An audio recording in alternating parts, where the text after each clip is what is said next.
This event was a very nice possibility and opportunity to discuss the trade case on solar, which is impacting the entire solar value chain severely over the last couple of years.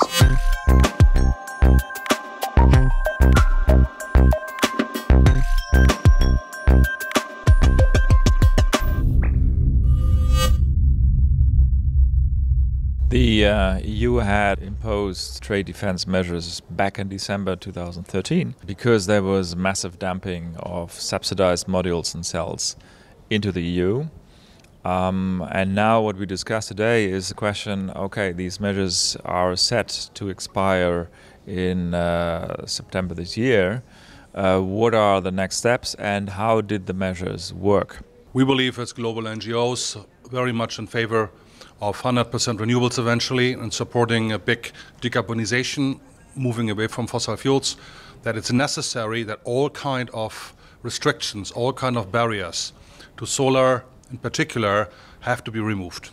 We see still barriers to solar in Europe which impede the necessary growth of a sector which production costs had been decreasing significantly. Solar power growth in Europe in the last 2-3 years was dismal compared to what's economically possible, what's technologically needed, and what's also from the climate perspective absolutely necessary. We have seen already during the last 5 years that the measures finally made solar power more expensive in Europe, what it actually should not be. It could be cheaper because we have seen over the last couple of years tremendous cost reductions in solar power. And this was to some extent, let's say, eaten up by these trade measures. Without the import tariffs, there would be much higher growth. That had been shown by different studies, which would reduce climate-damaging carbon dioxide emission. There would be more jobs, up to 40,000 more jobs in the solar industry. There would be lower costs to the consumer.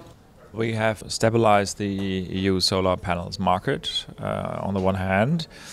On the other hand, there also has been less of a growth for newly installed capacities in Europe than one could have expected without measures. So the question is whether there is untapped potential for the future for creating new jobs in the downstream industry. All of this has to be assessed by balancing the different interests.